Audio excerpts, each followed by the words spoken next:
నమలు and శుభాకాంక్షలు ప్రభు. శుభాకాంక్షలు అందరికీ కూడాను. హరే కృష్ణ.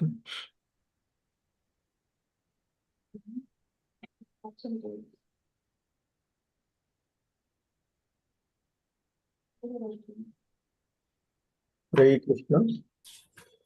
ఓం నమో భగవతే వాసుదేవాయ.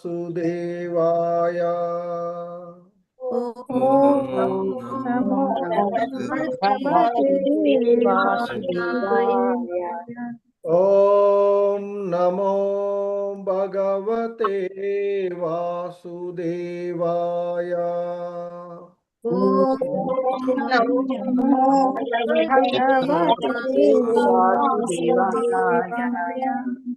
ఓం నమో భగవతే వాసుదేవాయ.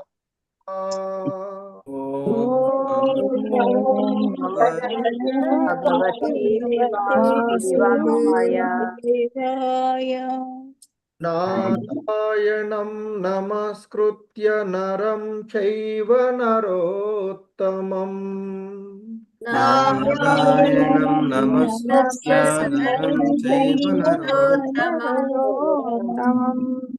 దేవీం సరస్వతిం వ్యాసం తతో జయముదీరయేత్.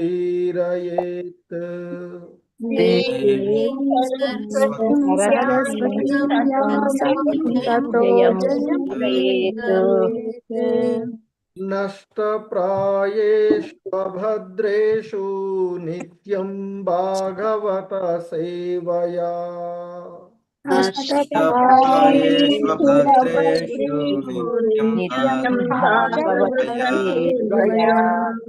భగవతి ఉత్తమ శ్లోకే భక్తిర్భవతి నైష్టికీ.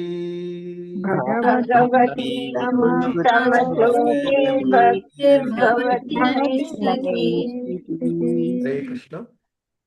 సో ఈరోజు శ్రీమద్ భాగవతం క్లాస్కి మీ అందరికీ కూడా ఇస్కాన్ మంగళూరు శ్రీ శ్రీ రాధా గోవింద ఆలయం తరఫున స్వాగతం, సుస్వాగతం. అందరికీ ఈరోజు మరొకసారి విజయదశమి శుభాకాంక్షలు. సో ఈరోజు మనము శ్రీమద్ భాగవతము 4వ స్కందమైనటువంటి గౌణ సృష్టి, అందులో 7వ అధ్యాయము దక్షిణి చేత యజ్ఞ నిర్వహణము అనేటువంటి అధ్యాయంలో దేవతలు విష్ణు భగవానుని ప్రార్థిస్తూ ఉన్నటువంటి అంశాలను చూస్తూ ఉన్నాము. ఈ క్రమంలో ఈరోజు 40వ శ్లోకమును ఇస్కాన్ సంస్థాపక ఆచార్యులైనటువంటి శ్రీల ప్రభుపాదుల వారి యొక్క వివరణం ద్వారా ఈ శ్లోకాన్ని అవగాహనం చేసుకోవడానికి ప్రయత్నం చేద్దాము. హరే కృష్ణ.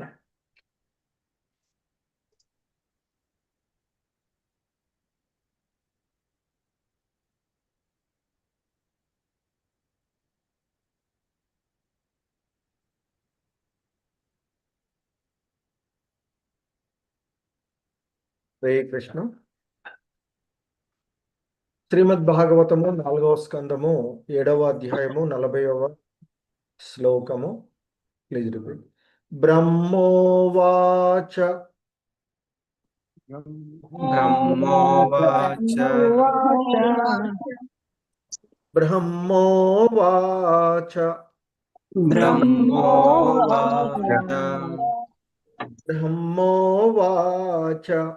బ్రహ్మోవాచ నమస్తే శ్రిత సత్వాయ. నమస్తే సత్వాయ. నమస్తే శ్రిత సత్వాయ. నమస్తే శ్రిత సత్వాయ.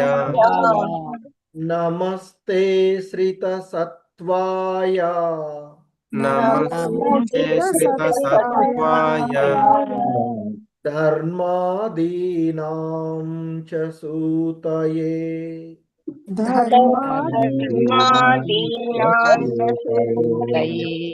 धर्मादीनां च सूतये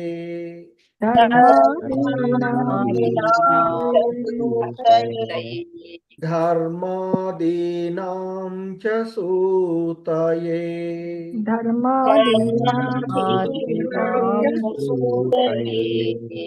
निर्गुणाय च यत्काष्ठाम् निर्गुणाय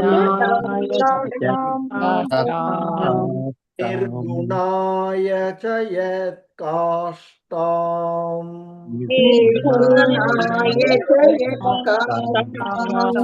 निर्गुणाय च यत्काष्ठाम्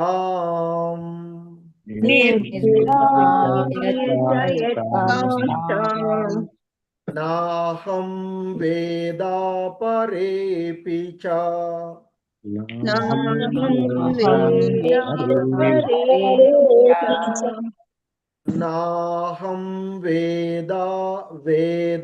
वेदापरेऽपि च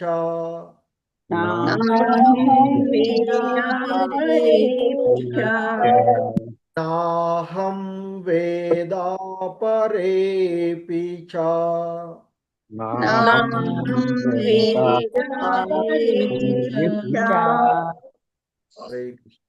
ब्रह्मोवाच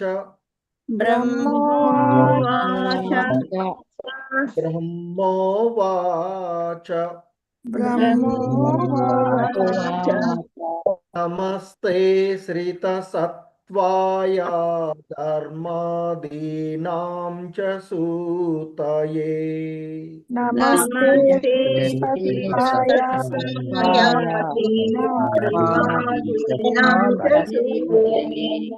नमस्ते श्रितसत्त्वाय धर्मादीनां च सूतये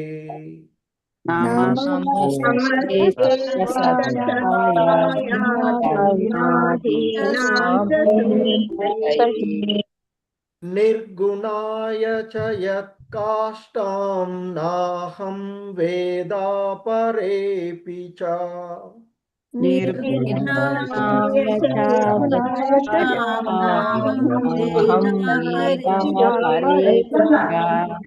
निर्गुणाय च यत्काष्ठां नाहं वेदापरेऽपि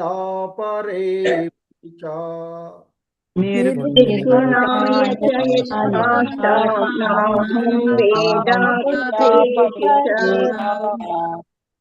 हरे कृष्ण మొత్తం శ్లోకం ब्रह्मोवाच नमस्ते श्रितसत्त्वाय धर्मादीनां च सूतये निर्गुणाय च यत्काष्ठां नाहं वेदापरेऽपि च ब्रह्मोवाच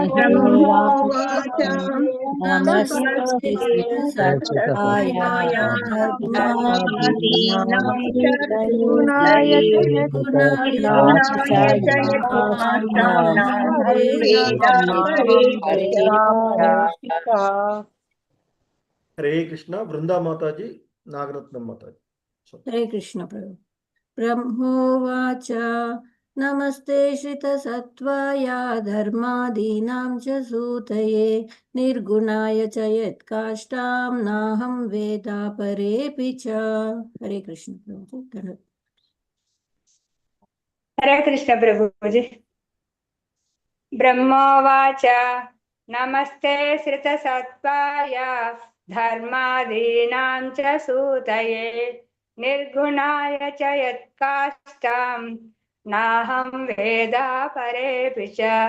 हरे कृष्ण प्रभुजी, धन्यवादाలు। हरे कृष्ण राजमणि माताजी कोटेश्वरी माताजी हरे कृष्ण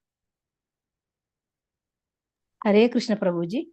ब्रह्मोवाच नमस्ते श्रितसत्त्वाय धर्मादीनां च सूतये निर्गुणाय च यत्काष्ठां नाहं वेदापरेऽपि च। हरे कृष्ण प्रभुजी। हरे कृष्ण प्रभुजी। ब्रह्मोवाच नमस्ते श्रितसत्त्वाय धर्मादीनां च सूतये निर्गुणाय च यत्काष्टं नाहं वेद परेऽपि च। हरे कृष्ण गुरुजी। हरे कृष्ण। श्रीनिवास सेविका माताजी, शोभारानी माताजी। हरे कृष्ण प्रभुजी। ब्रह्मोवाच नमस्ते श्रितसत्त्वाय धर्मादीनां च सूतये निर्गुणाय च यत्काष्टं नाहं वेद परेऽपि च। हरे कृष्ण प्रभुजी, ధన్యవాదాలు. हरे हरे कृष्ण। कृष्ण प्रभुजी। ब्रह्मोवाच नमस्ते श्रितसत्त्वाय धर्मादीनां च सूतये निर्गुणाय च यत्काष्टां नाहं वेद परेऽपि च। हरे कृष्ण మా ప్రభుజీ. హరే కృష్ణ. చంద్రావతి మాత చదవండి. ఈ లోపల ఎవరైనా నిన్న మొన్న చదవని వాళ్ళు మాత్రమే ఎవరైనా ఉంటే హ్యాండ్ రైజ్ చేయండి. నిన్న మొన్న చదవని వాళ్ళు. హరే కృష్ణ. హరే కృష్ణ ప్రభుజీ, ప్రణామాలు. బ్రహ్మ ఉవాచ నమస్తే శ్రిత సత్వాయ ధర్మాదీనాం చ సూతయే నిర్గుణాయ చ యత్కాష్టాం నాహం వేద పరేపి చ. హరే కృష్ణ ప్రభుజీ. హరే కృష్ణ. సుముఖి సాధ్వి దేవిదాసి మాత. హరే కృష్ణ ప్రభుజీ, ప్రణామాలు ప్రభుజీ. బ్రహ్మ ఉవాచ నమస్తే శ్రిత సత్వాయ ధర్మాదీనాం చ సూతయే నిర్గుణాయ చ యత్కాష్టాం నాహం వేద పరేపి చ. హరే కృష్ణ ప్రభుజీ. హరే కృష్ణ. సో ధన్యవాదాలు అందరికీ. హరే కృష్ణ. ఈ శ్లోకంలో ఉన్నటువంటి పదాల యొక్క అర్థాలను చూద్దాము. హరే కృష్ణ. బ్రహ్మోవాచ బ్రహ్మోవాచ మూర్తీభవించిన వేదములు పలికినవి. వేదములు పలికినవి. నమః నమః వందనములు. వందనములు. హే నీకు. శ్రితసత్వాయ సత్వగుణమునకు ఆశ్రయుడవు. ధర్మ ఆదీనాం ధర్మము తపస్సు వంటి వాని యొక్క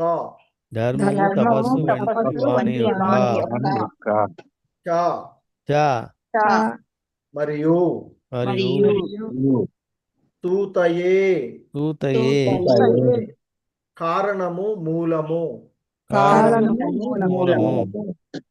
నిర్గుణాయ గుణాతీతుడు.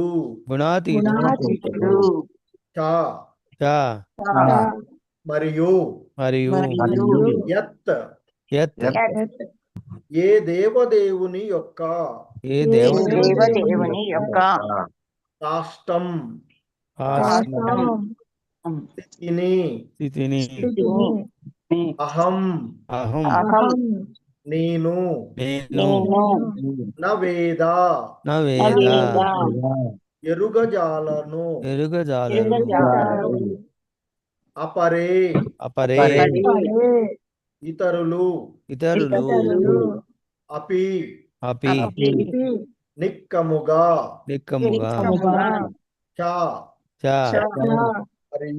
మరియు హరే కృష్ణ. భావము బై శ్రీల ప్రభుపాదుల వారు. మూర్తీభవించిన వేదములు పలికినవి.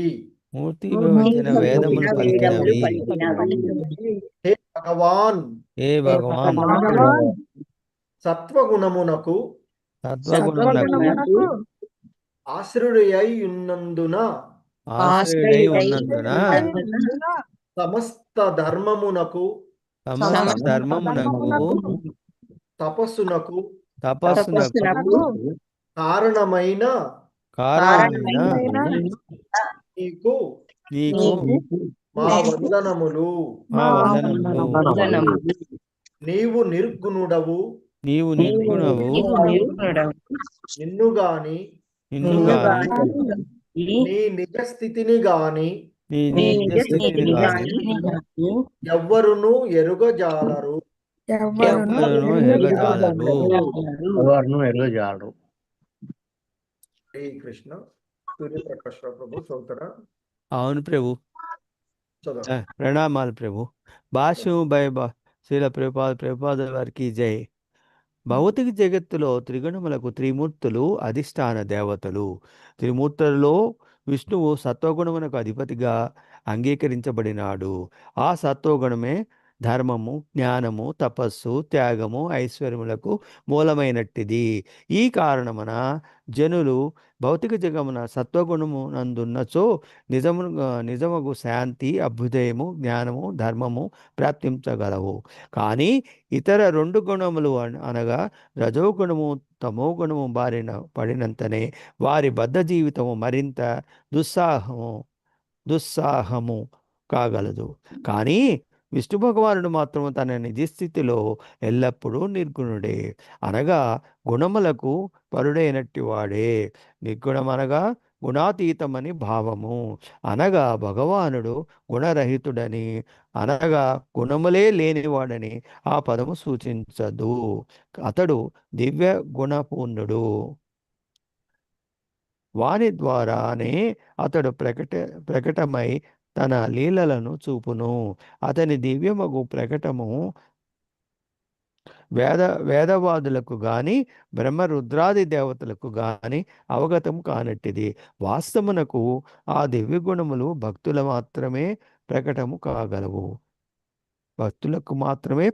కాగలవు. భగవద్గీత యందు ద్రోపరచబడినట్టు కేవలం భక్తి యోగము ద్వారానే మనుజుడు దేవదేవుడు శ్రీకృష్ణుని దివ్యస్థితిని ఎరుగగలడు.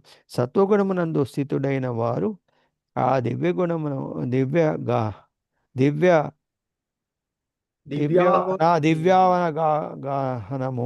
దివ్యావగాహనము అది దివ్యావగాహనము పాక్షికముగా పొందగలిగినను ఆ సత్వగుణమును కూడా వారు దాటవలనని భగవద్గీత యందు ఉపదేశింపబడినది.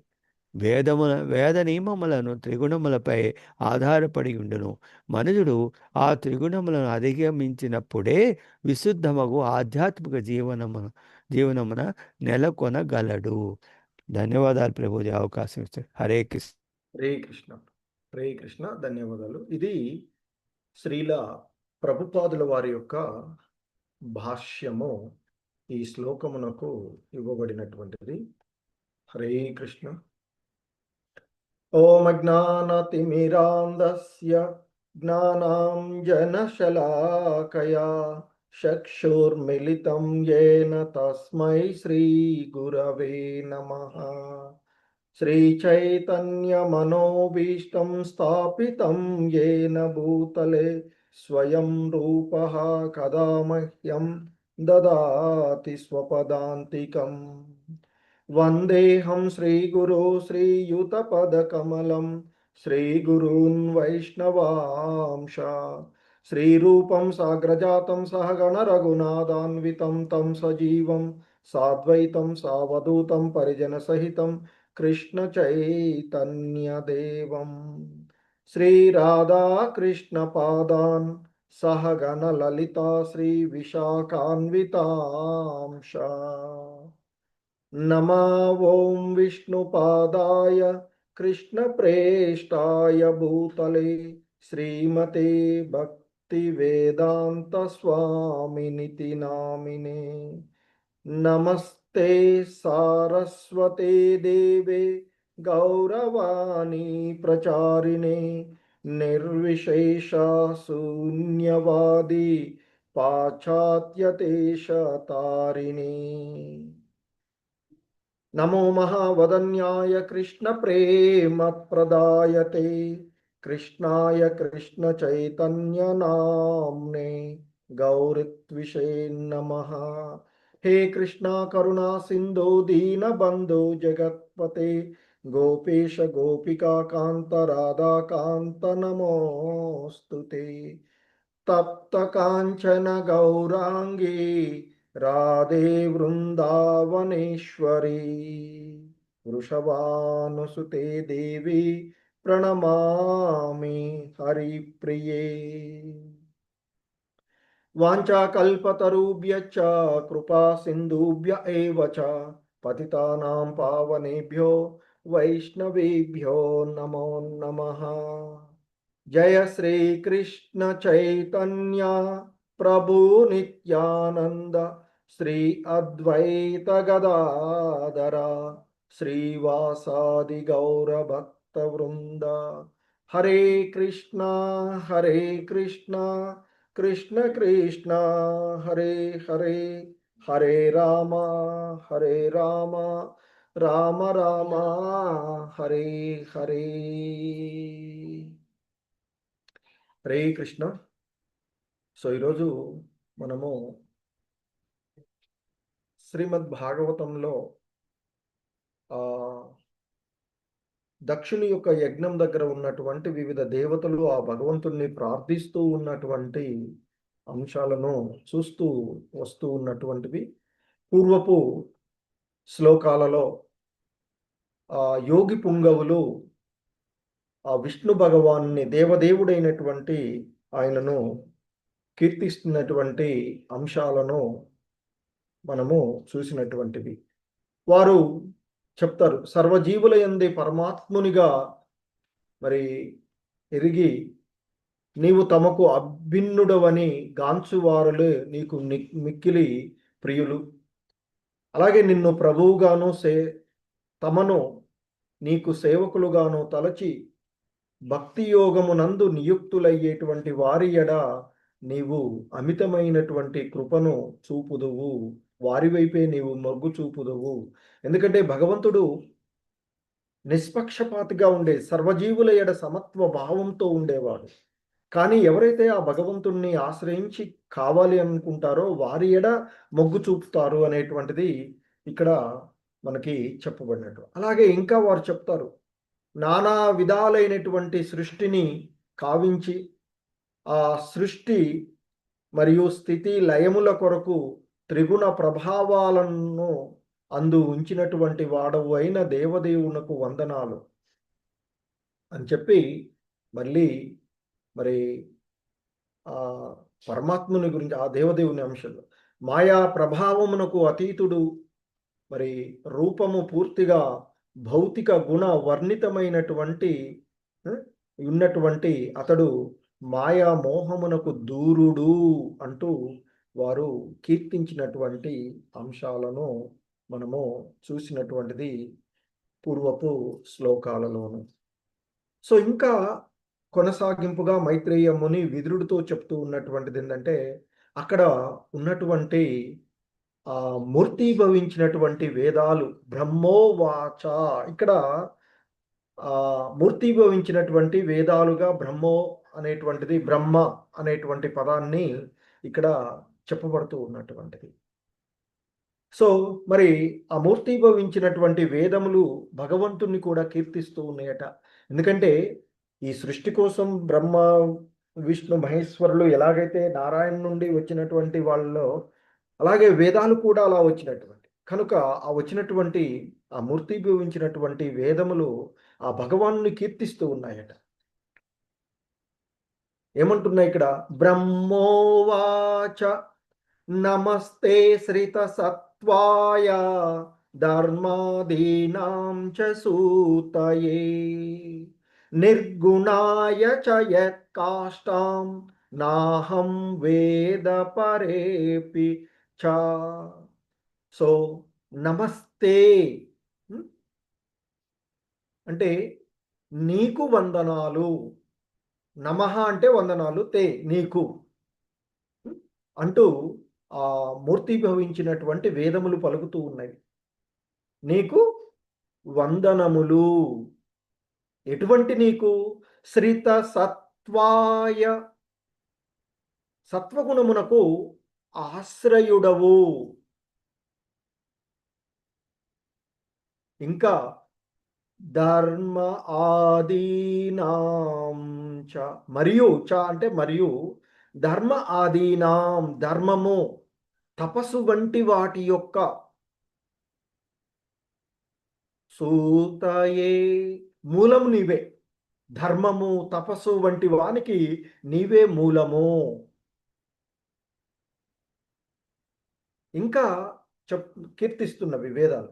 నిర్గుణాయ చ, మరియు గుణాతీతుడవు, ఈ గుణాలన్నింటికి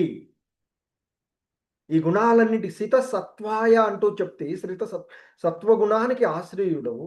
అలాగే ఈ త్రిగుణాలని ఇంతకుముందు యోగి పుంగవులు చెప్పినటువంటిగా ఈ సృష్టిలో 3 గుణాలను, త్రిగుణాలను ఉంచినటువంటి వాడు, త్రిగుణాలను అందులో ఉంచినటువంటి వాడు కూడా ఆ భగవంతుడే. కనుక మరి ఆ గుణాలకు మూల కారణుడు, అదే సమయంలో ఆ గుణాలకు అతీతుడుగా ఉండేటువంటి వాడు.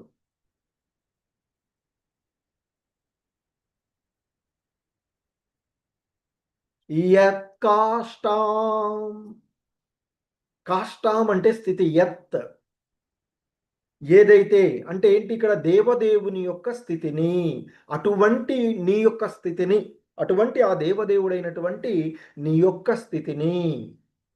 అహం అంటే ఇక్కడ అహం ఒక్కలుగా చెప్పినప్పుడు నేను వాడవచ్చు. వేదములు అనేటువంటిది ప్లూరల్ కాబట్టి ఇక్కడ మేము అని కూడా వాడవచ్చు. సో నా వేద, వేద అంటే ఎరిగి ఉండడము, తెలుసుకోవడము. నా వేద తెలుసుకోలేము.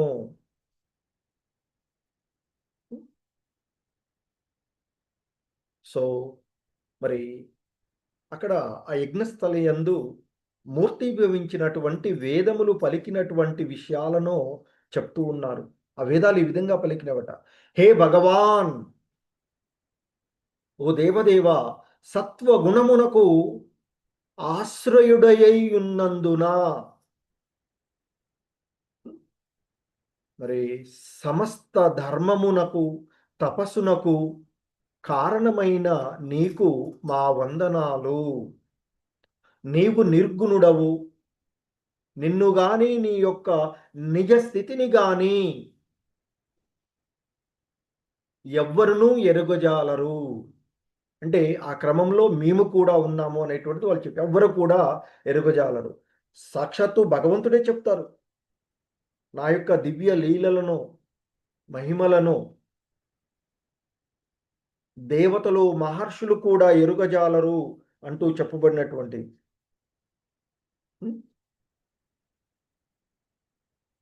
సో మరి ఎవరు తెలుసుకోగలరు అంటే బుధజనులు అని చెప్పబడుతూ ఉంటుంటుంది. మనకి భగవద్గీతలోనే వస్తుంది. అంటే జ్ఞానవంతులు. ఏ జ్ఞానము? ఆధ్యాత్మికమైనటువంటి జ్ఞానం, భగవద్విజ్ఞానము. ఆత్మ, పరమాత్మలు, ప్రకృతి, వీటి మధ్య ఉండేటువంటి సంబంధాన్ని తెలిసినటువంటి వాళ్ళు మాత్రమే తెలుసుకోగలిగేటువంటి ఆ భగవంతుని యొక్క తత్వాన్ని ఇక్కడ కీర్తించబడుతూ ఉన్నటువంటిది. మరి ఆ మూర్తి భవించినటువంటి వేదములు అంటే జ్ఞానం అన్నట్లు ఒక రకంగా ఇక్కడ వేదాలు ఏదైతే తెలుసు, ఎందుకంటే వేదములు, వేదాంత కర్త భగవంతుడే. సో కాబట్టి ఆ భగవంతుడి నుంచి వచ్చినటువంటివి దేనినైతే తెలుసుకోవాలన్నటువంటిది ఉన్నదో, ఎందుకంటే మనకి ఉపనిషత్తుల సారమంతా భగవద్గీతలోనే ఉన్నటువంటిది. అదే మన కోసం భగవంతుడు బోధించినటువంటిది. సో ఇక్కడ శ్రీల ప్రభుపాదుల వారు వివరణంలో మనకి తెలియచేస్తూ ఉన్నటువంటి అంశాలను మనము చూసినట్లయితే, ఈ భౌతిక జగత్తులో త్రిగుణములకు త్రిమూర్తులు అధిష్టాన దేవతలు. ఆ భగవంతుని యొక్క గుణ అవతారాలుగా ఉన్నటువంటి మరి ఆ బ్రహ్మ, విష్ణు, మహేశ్వరులు. భౌతిక జగత్తులో త్రిగుణాలకు త్రిమూర్తులు అధిష్టాన దేవతలు. ఎవరా త్రిమూర్తులు అంటే బ్రహ్మ, విష్ణు, మహేశ్వరులు. అందులో విష్ణు భగవానుడు సత్వగుణమునకు అధిపతిగా ఉన్నటువంటి వాడు.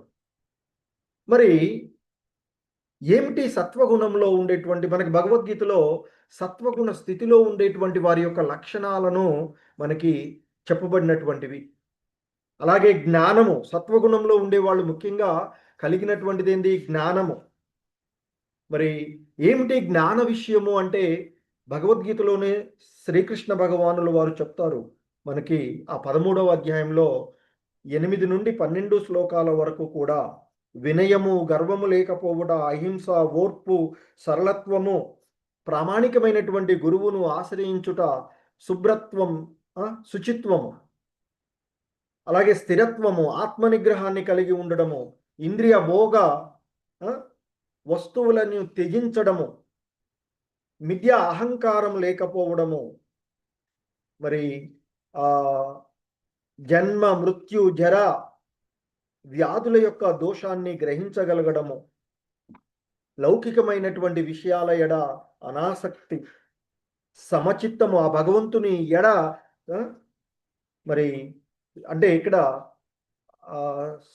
ద్వంద్వత్వాల ఎడ ముఖ్యంగా సమచిత్తాన్ని కలిగి ఉండడము, ఆ భగవంతుని ఎడ విశుద్ధమైనటువంటి భక్తిని ప్రదర్శించడము, ఏకాంత వాసము చేయాలి అనేటువంటి అంటే ఈ లౌకికమైనటువంటి కిక్కిర్చినటువంటి ఆ ప్రదేశాలకు దూరంగా ఉండాలి. ఏకాంత వాసము అంటే ఎక్కడో ఇప్పుడు ఉండేటువంటి కుదిరేటువంటిది కాదు.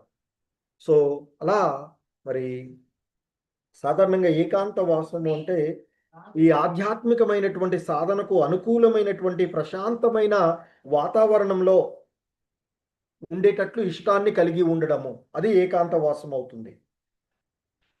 ఆ భక్తి రహితులు గుమిగూడి ఉండేటువంటి కిక్కిరిచినటువంటి ప్రదేశాలలో, పార్కులలో, సినిమా హాళ్లలో, ఇంకా వీళ్ళు ఉండేటువంటి ప్రదేశాలలో ఉండవద్దు అనేటువంటిది ఏకాంతము అనేటువంటిది. ఇక చివరిగా చెప్తా లక్షణాల్లో 18 లక్షణాల్లో పరతత్వ తాత్విక అన్వేషణ. ఎందుకంటే ఆధ్యాత్మికమైన జ్ఞానమే శాశ్వతమైనటువంటి జ్ఞానము కనుక మరి భౌతిక జ్ఞానం ఎప్పుడు కూడా మృత్యువుతో పరిసమాప్తం అయ్యేటువంటిది కనుక ఆధ్యాత్మిక జ్ఞానము శాశ్వతమైనటువంటిది. మరి వాటిని ఆ ఆధ్యాత్మిక జ్ఞానాన్ని గురించి, ఆధ్యాత్మిక జ్ఞాన పరిశోధనము కావించాలి అని చెప్తుంటారు. అంటే ఆ భగవతత్వాన్ని గురించి, ఆ భగవంతుని యొక్క గుణాలను, లీలలను గురించి, దివ్య కర్మలను గురించి ఇంకా ఎక్కువగా తెలుసుకోవాలి. అలా తెలుసుకోవడానికి ప్రయత్నించేటువంటి వాళ్ళనే బుధజనులు అని చెప్పబడేటువంటిది కదా. సో కనుక మరి అలా ఆ భగవతత్వాన్ని గురించి తెలుసుకోవడానికి ప్రయత్నం చేసేటువంటి వాళ్ళు. సో అందుకే ఇక్కడ మరి ఆ సత్వగుణంలో ఉండేటువంటి వాళ్ళు ధర్మము. ఏమిటి ధర్మము? భగవంతుడి ద్వారా చెప్పబడినటువంటి శాస్త్ర సంబంధమైనటువంటి విషయాలే ధర్మ విషయాలు. జ్ఞానము అంటే చెప్పుకున్నాం, భగవంతుడే నిర్వచనం ఇచ్చాడు. 18 అంశాలతో కూడినటువంటి విధానం అది. ధర్మము అంటే ఒక పదం కాదు, అది ఒక క్రమమైనటువంటి పద్ధతి. 18 అంశాలతో కూడినటువంటి క్రమ పద్ధతిని మనము మరి జ్ఞానంగా చెప్పబడుతుంది భగవద్గీతలో భగవంతుడు నిర్వచించిన. అవి తప్ప మిగిలినది ఏదైనా అజ్ఞానంగానే చెప్పబడినటువంటిది. అలాగే తపస్సు. ఏంటి తపస్సు? ఆ భగవతత్వాన్ని గురించి తెలుసుకోవాలి అనేటువంటి తపన, త్యాగము. ఏమిటి త్యాగము? లౌకికమైనటువంటి ఇంద్రియ భోగ వాంఛలను త్యజించడము, ఐశ్వర్యములకు. అదే కదా ఇవన్నీ ధర్మ, జ్ఞాన, తపస్సు, త్యాగం ఇవన్నీ కలిగింది. అదే నిజమైనటువంటి ఐశ్వర్యం. అట్టి మూలమైనటువంటి ఆ సత్వగుణాలలో ఉండాలి. అందుకే మనకి చెప్పబడుతూ ఉన్నటువంటి అంశాలలో ముఖ్యంగా మనకి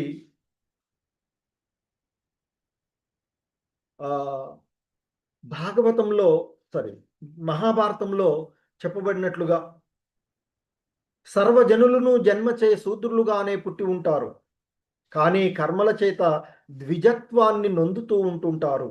వారిలో కొందరు వేద అధ్యయనం చేత విప్రులై బ్రహ్మజ్ఞానమును పొంది బ్రాహ్మణులు అవుతారు అనేది మనకి మహాభారతంలో చెప్పబడినటువంటి, ఎందుకంటే బ్రాహ్మణత్వాన్ని పొందే మార్గము చాలా స్పష్టంగా మనకు చెప్పబడింది. ఎందుకంటే జన్మనా జాయతే శూద్రః అంటూ చెప్పబడినటువంటిది.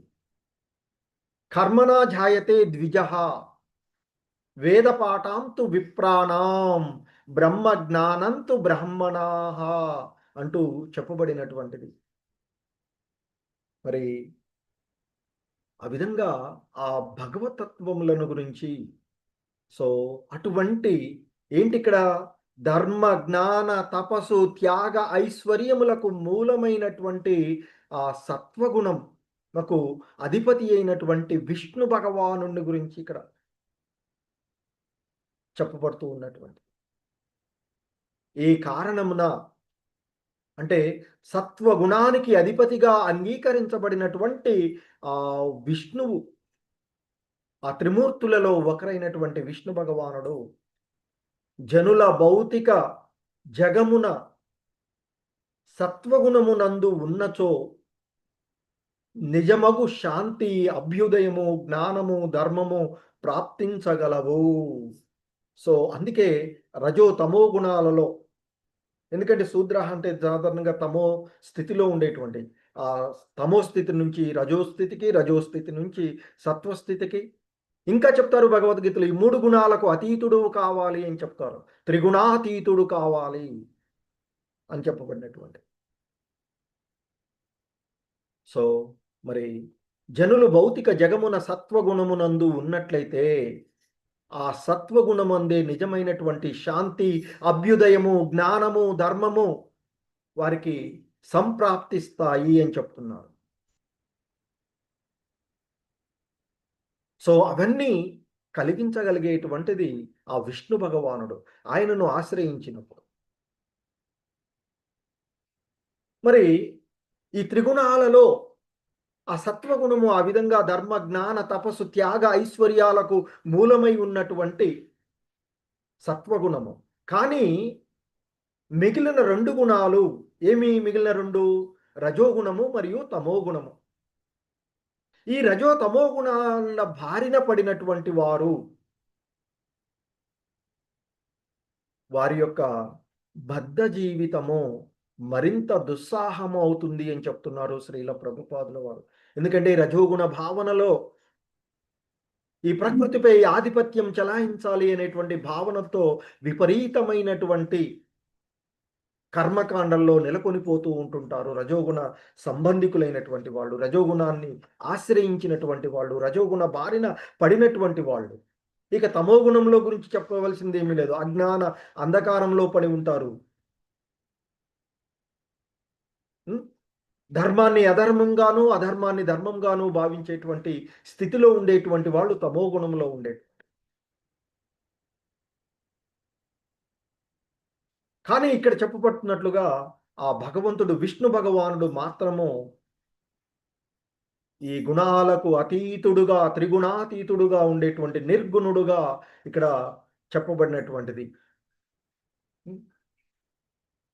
సో అందుకే వారు నిర్గుణాయచ అంటూ కీర్తించినటువంటిది మనం చూస్తాం.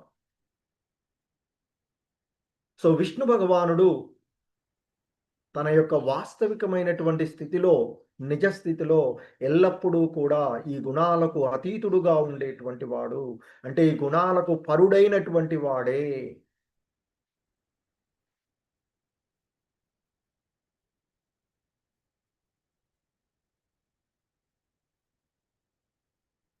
అట్లా అంటే మరి నిర్గుణుడు, గుణరహితుడు అంటాం కదా, అంటే గుణాలు లేనివాడు అనేటువంటి పదాన్ని సూచించదు, వీటిని అధిగమించినటువంటి వాడుగా చెప్పబడుతుంది, వీటికి పరమైనటువంటి వాడు.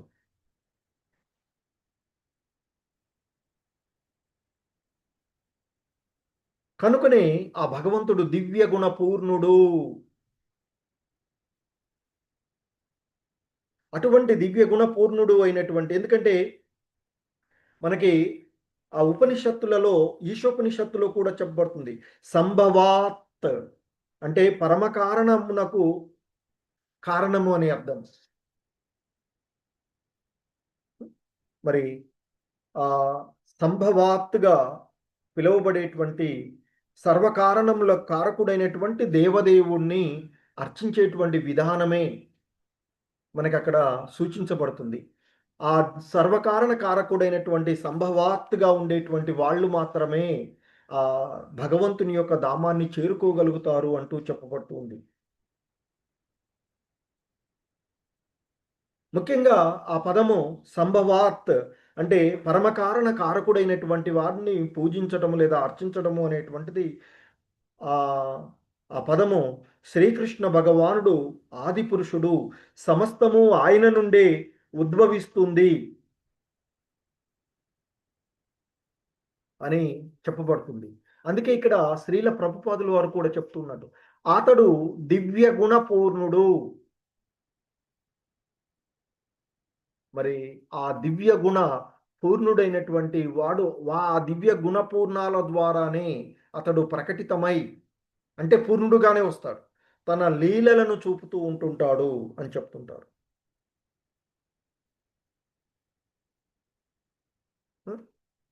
అందుకే మనకి భగవద్గీతలో చెప్పబడుతుంది, అహం సర్వస్య ప్రభవో మత్త సర్వ ప్రవర్తతే ఇతి మత్వా భజంతే మాం బుధా భావ సమన్వితాః అంటూ చెప్పబడినటువంటిది. బుధాహ ఇక్కడ బుద్ధిమంతులు, జ్ఞానవంతులు, అంటే ఆధ్యాత్మికమైనటువంటి జ్ఞానాన్ని పొందినటువంటి వాళ్ళు. నేను ఆయన చెప్తున్నారు భగవద్గీతలో మనకి చెప్పబడినటువంటి, అహం సర్వస్య ప్రభవో మత్త సర్వం ప్రవర్తతే ఇతి మత్వా భజంతే మాం బుధాభావ సమన్వితాః. నేను సర్వములైన ఆధ్యాత్మిక భౌతిక జగత్తులకు కారణుడును నేనే అంటూ చెప్తున్నారు ఆయన. సర్వము నా నుండే ఉద్భవిస్తూ ఉన్నది. మరి దీనిని సంపూర్ణంగా తెలుసుకొనిన బుధజనులు నా యొక్క భక్తి యోగమునందు నెలకొనిన వారై నన్ను హృదయపూర్వకంగా అర్చిస్తారు. ఎందుకంటే స్వయంగా శ్రీకృష్ణ భగవానుడే చెప్తున్నారు. అదే మరి ఆయన చేత చెప్పబడినటువంటిదే సరైనటువంటి భగవద్ వర్ణనము అవుతుంది. సర్వస్య ప్రభవ అనేటువంటిది అంటే భౌతిక జగత్తుకు చెందినటువంటి ముగ్గురు అధిష్టాన దేవతలు అయినటువంటి బ్రహ్మ, విష్ణు, మహేశ్వరులు ఎల్లరికీ కూడా ఆయనే శ్రీకృష్ణ భగవానుడే మరి సృష్టికర్త. ఆయన చేతనే వీళ్ళందరూ కూడా వచ్చేటువంటి ఈ భౌతిక జగత్తుకు అధిష్టాన దేవతలు అయినటువంటి ముగ్గురు అధిష్టాన దేవతలు బ్రహ్మ, విష్ణు, మహేశ్వరులు శ్రీకృష్ణుని చేతనే సృష్టించబడిన కారణంగా మనకి భౌతిక ఆధ్యాత్మిక జగత్తులలో ఉన్నటువంటి సర్వము ఆ సర్వస్వానికి ఆయనే సృష్టికర్త అయి ఉన్నటువంటిది. ఎందుకంటే మనకి చెప్పబడుతూ ఉన్నటువంటి అంశంగా బ్రహ్మదేవుడు సృష్టించబడిన దానికి పూర్వమే ఉన్నటువంటి వాడు ఆ భగవానుడు.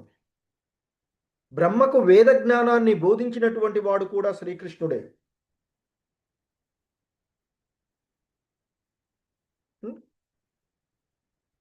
మరి ఎందుకంటే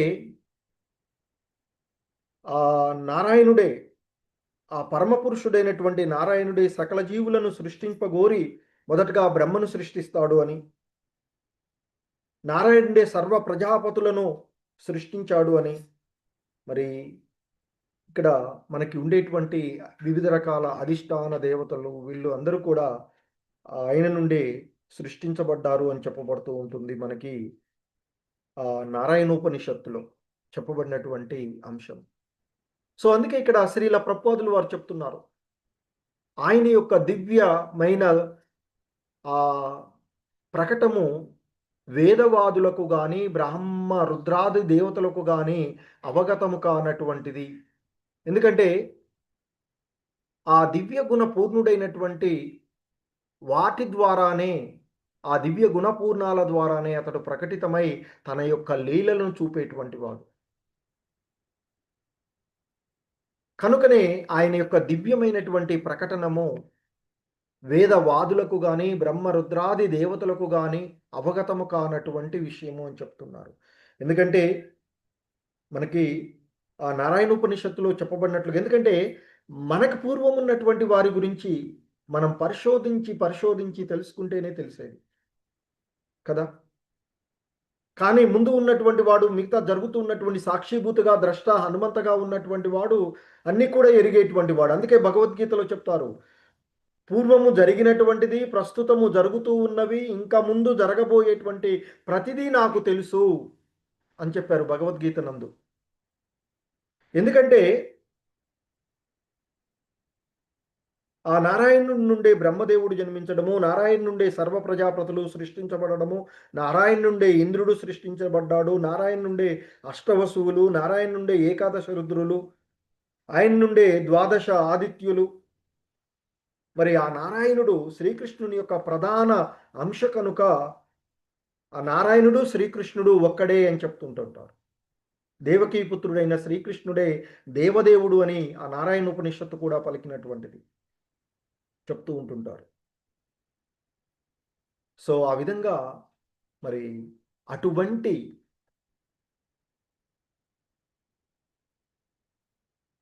దివ్య ప్రకటమైనటువంటి ఆ భగవంతుడు వేదవాదులకు కానీ బ్రహ్మరుద్రాది దేవతలకు కానీ అవగతము కానటువంటి వాడు. వాస్తవమునకు దివ్య గుణములు భక్తులకు మాత్రమే. ఇవి భక్తులకు అంటే ఇక్కడ భక్తి భావనలో ఇక్కడ ఉండేటువంటి ఆ భక్తి భావనలో ఉన్నటువంటి భక్తులకు మాత్రమే ఆ భగవంతుని యొక్క దివ్య గుణాలు ప్రకటితము కాగలవు అంటూ చెప్పబడుతూ ఉన్నటువంటి.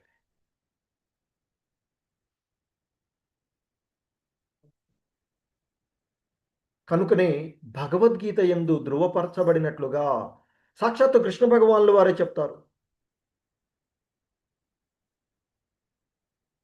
నేను సాధారణ జనులకు నా యొక్క మాయ ద్వారా కప్పివేయబడి ఉంటాను, కానీ ఎవడైతే నా యొక్క భక్తియుత సేవలో నిమగ్నమవుతాడో అతడికి నేను సులభంగానే లభిస్తాను అని చెప్పబడింది.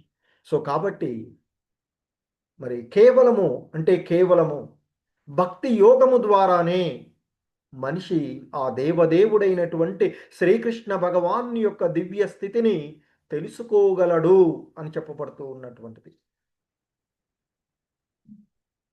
అందున మరి విష్ణు భగవాన్ని ద్వారా ఆ సత్వ గుణం ముఖ్యంగా, అందుకే ఆ భగవంతుణ్ణి భక్తులు అవడానికి ముందుగా గుణాలలో సత్వగుణ స్థితికి చేరుకోవాలి అని చెప్తుంటారు. ఆ సత్వగుణమునందు ఉన్నటువంటి వారే ఆ దివ్య అవగాహనను ఇక్కడ చెప్పబడుతుంది. శ్రీల ప్రభుపాదులు వారు చెప్తున్నారు, సత్వగుణమునందు స్థితులై ఉన్నటువంటి వారు మాత్రమే దివ్యావగాహనను పాక్షికంగా పొందగలిగినను అని చెప్తున్నారు. అంటే ఆ భగవంతుని యొక్క దివ్య అవగాహనం పూర్తిగా పొందాలంటే ఈ గుణాలకు త్రిగుణాతీతులు అయినప్పుడు మాత్రమే సాధ్యమయ్యేది. కానీ సత్వగుణ స్థితిలో ఉన్నప్పుడు ఆ భగవానుడు పాక్షికంగా బ్రహ్మసంహితలో కూడా ప్రేమాంజున చక్షుష అంటూ చెప్పబడుతుంది.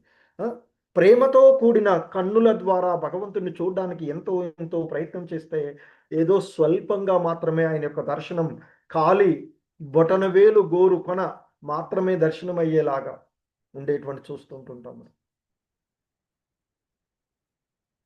ఆ విధంగా సత్వగుణ స్థితులైనటువంటి వారు దివ్య అవగాహనను పాక్షికంగా పొందినా కూడా మరి ఆ సత్వగుణమును కూడా వారు దాటవలెనని భగవద్గీత ఉంది. ఎందుకంటే భగవద్గీతలో చెప్తుంది, త్రిగుణాతీతుడు కావాలి. అర్జున్తో చెప్తాడు, ఓ అర్జున త్రిగుణాతీతుడు అవ్వు అంటూ చెప్తాడు. ఆ గుణాలను గురించి చెప్పి త్రిగుణాతీతుడు కమ్మని చెప్తూ ఉంటుంటారు.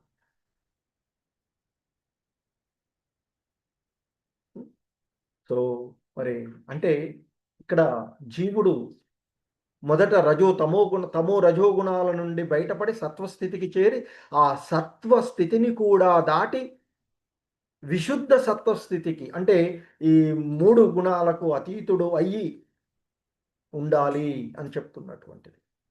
వేద నియమములు త్రిగుణములపై ఆధారపడి ఉండును. మనుజుడు త్రిగుణములను అధిగమించినప్పుడే విశుద్ధమగు, అంటే ఎటువంటి కల్మషాలు లేనటువంటి విశుద్ధమగు ఆధ్యాత్మిక జీవనంలో నెలకొనగలడు. అదే బుధాభావ సమన్విత అంటూ, అంటే బుధ స్థితి అని చెప్తూ ఉంటుంటారు.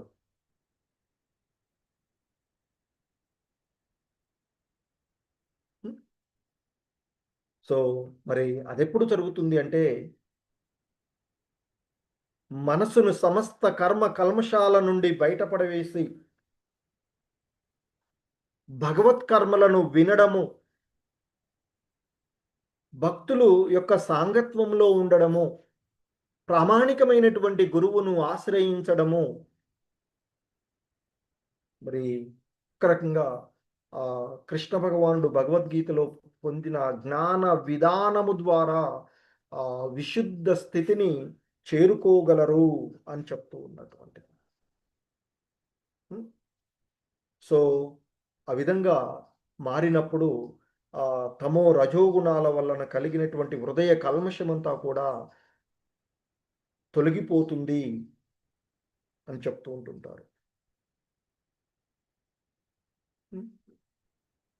హరే కృష్ణ. జగద్గురు శ్రీల ప్రభుపాద కీ జై. సో ఇది